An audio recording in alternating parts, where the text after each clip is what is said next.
Today I wanted to go over 5 ways to determine if you've become either codependent or an enabler to the alcoholic in your family. And they're very different things. Codependency, every relationship is involved with codependency. You're always going to be codependent on each other emotionally, and you're going to rely on each other. Enabling is another stage. We'll get to that in a minute. But codependency is important. But when you have a relationship and one of the people in that relationship is an alcoholic, well, it throws all the focus on that person. All the problems that come up, all the dysfunction, all the toxicity, all that focus goes on the alcoholic, and the other person sometimes has to compensate and really lose part of themselves in that relationship. Enabling, on the other hand, is allowing that person to continue with their particular behavior and supporting that particular behavior.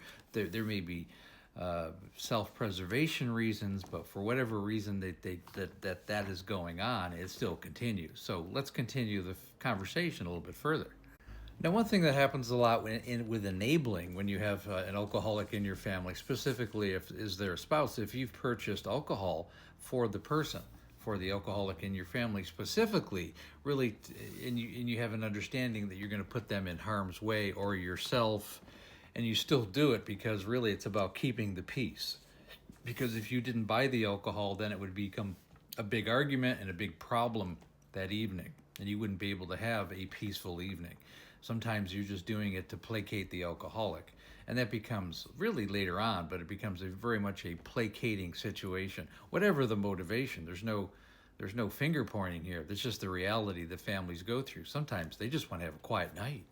And another codependency enabling activity is simply covering for the alcoholic in your family. Maybe you have a family function and they're not able to go. Maybe they're either too drunk or hungover, or maybe they're incarcerated somewhere.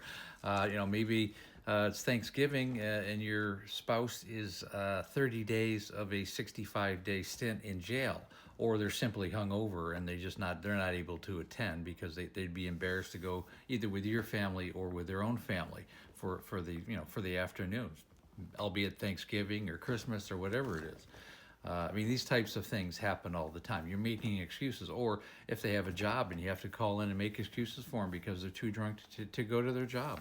These are enabling techniques. That's not something that a spouse should be doing, and you have to recognize that.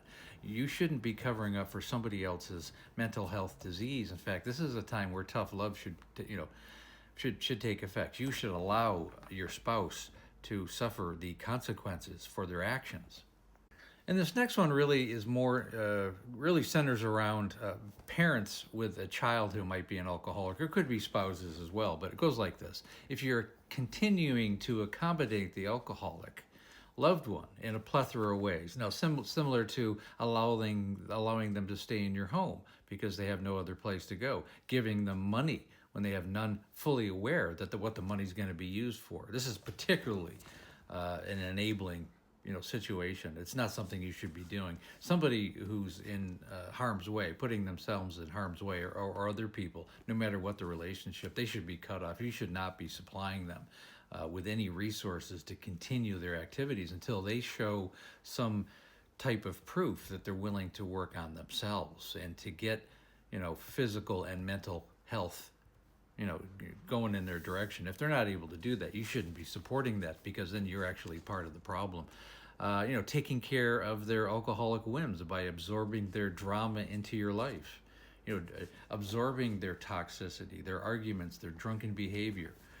That maybe they're vomiting, maybe they're bringing people you don't want into your house. You can't tolerate that. That stuff just has to be nipped in the bud, and it's really a weakness if you're a parent and you're allowing this to go on. You're actually placating that situation and allowing for that kind of behavior. And you need to nip that in the bud, and you need to absolutely draw boundaries in the sand, especially if it's a child. If it's a spouse, the same way, because that kind of activities, okay, that kind of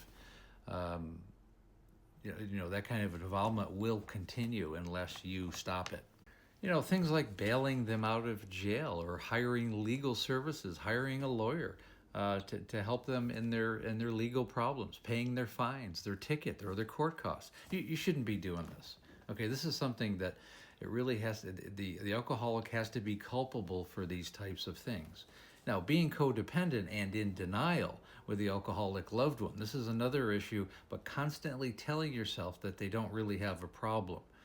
Okay, feeding yourself into the same fantasy world that the alcoholic has developed, not facing reality that yes, they in fact have a very serious problem.